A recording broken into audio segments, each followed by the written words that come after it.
Donc, je vais vous décrire un peu la situation géographique de mon travail. Donc, on est à Neustadt, ici, là. Donc, le long de la frontière germane, ici, en fait, on a un fleuve qui fait la frontière entre la Finlande et la Germanie. Donc, ici, on est point rouge.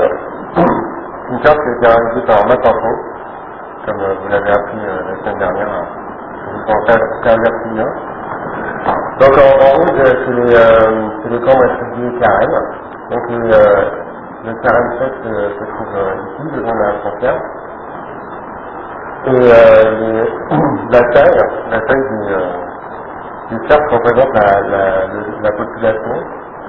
La taille de la population dans chaque camp. Si vous êtes intéressé au sujet, la semaine dernière, on va plutôt arriver.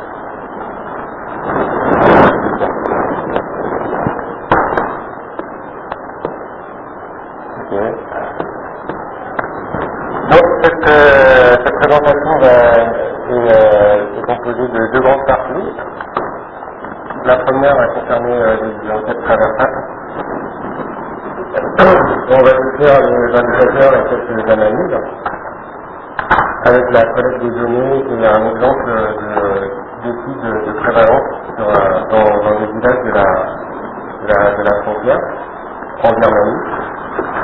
Et ensuite, la deuxième partie va consister à décrire les méthodes de collecte et les principaux indicateurs et l'analyse des effets cliniques pour tester les nouveaux médicaments, avec un exemple d'une méta-analyse de patients traités avec l'artésunate amoxicilline en Afrique subsaharienne. Donc pour ce qui concerne la collecte des données pour les enquêtes de prévalence dans les villages par exemple, on va demander l'autorisation aux autorités locales, qui prend en général c'est le chef du village.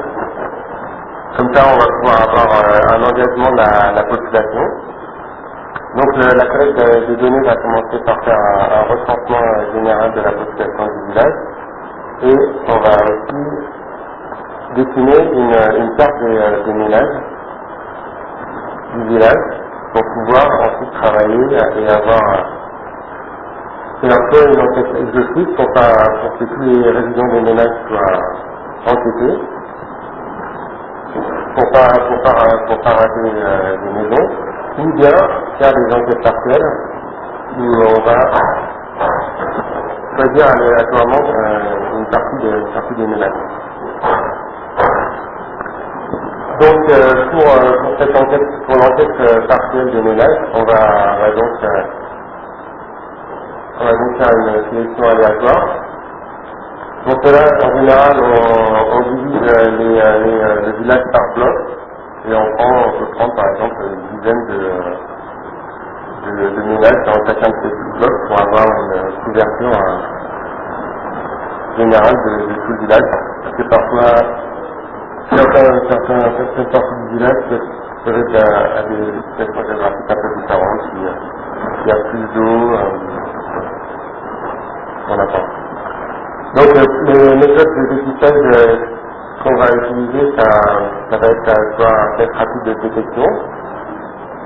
En l'occurrence, on utilise le paracet ou l'optimal. Dans notre région, on a du Facitaran et du VAC. Donc on utilise le paracet et aussi on va utiliser la microscopie, comme vous voyez dans le laboratoire. Donc les données qui vont être enregistrées par ordinateur pour chaque personne dépistée dans les ménages. Donc ça va être l'âge en année, le sexe, le statut de grossesse. On va effectuer un relevé de température. Pour la microscopie, on va donc avoir des données sur la parasitémie et des gamètocytes. Et pour ce qui est du rapid test, soit on va enregistrer donc, si le test est positif, ainsi que son intensité, ou bien négatif. Donc les principaux indices que l'on va utiliser donc,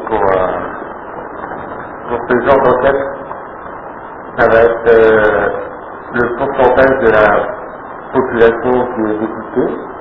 Donc c'est la population dépistée par rapport à la population totale.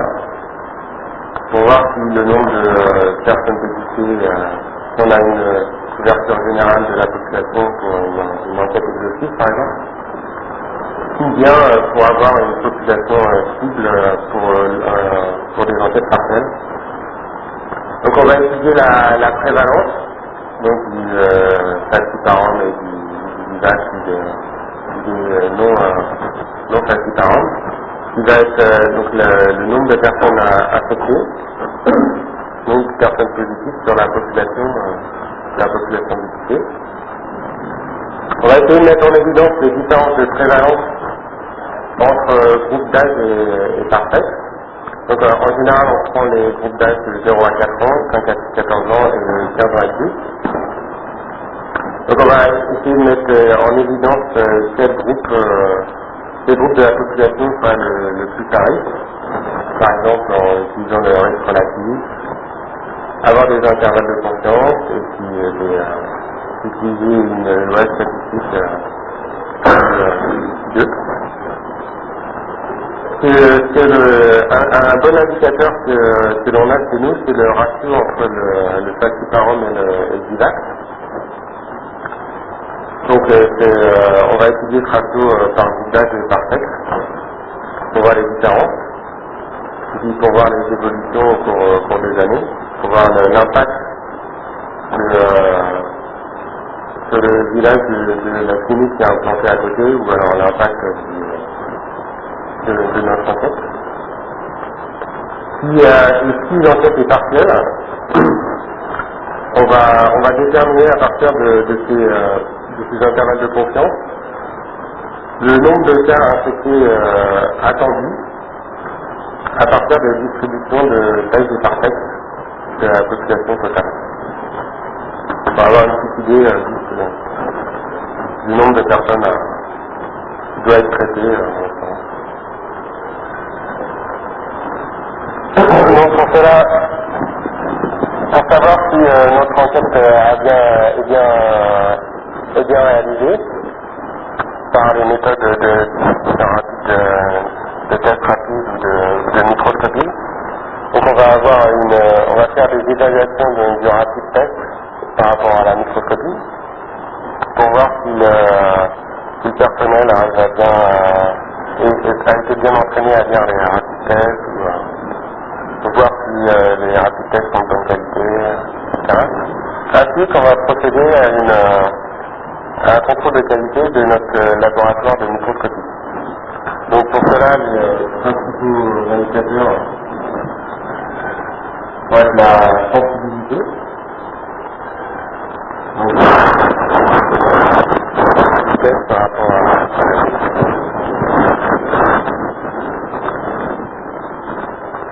donc ce tableau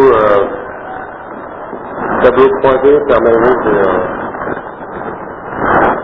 faire une évaluation assez précise du genre de la qualité du travail qui a été réalisé. Je pense que vous devez être familier avec ce genre d'indicateur.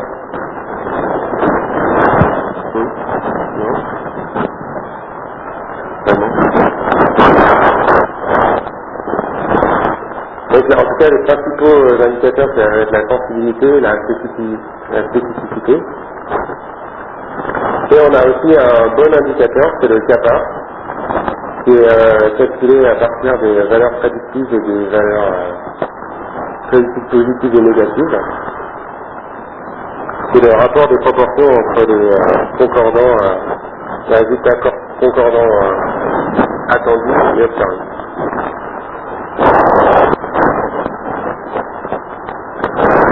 Donc pour vous illustrer, je vais vous présenter une étude de cas qui a été réalisée dans notre région,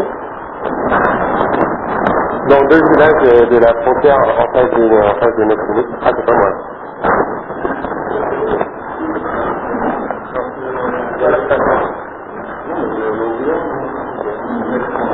C'est bizarre qu'il y a du matin.